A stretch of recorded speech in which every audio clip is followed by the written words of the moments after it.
If you're having issues dragging and dropping Excel files into Claude, this is the video for you. So as you can see, I have a few CSV Excel files that I am trying to drag and drop for analysis, but I get the error on the top right-hand side that says files of the following format is not supported, CSV. So what's going on? I thought Claude was good at analyzing Excel files.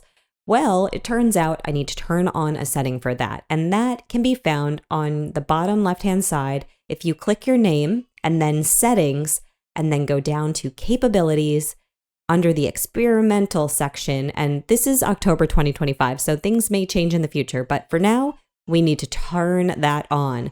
Toggle on that little button, and you will see the analysis tool is enabled, and we can go back to our chat. And just like before, I've got my files here. I am dragging and dropping them in. And look at that. They're uploaded, no problem. And now I can ask all sorts of questions and get all sorts of cool information. So I hope you found this useful. If you did, give me a like. And thank you guys so much for watching.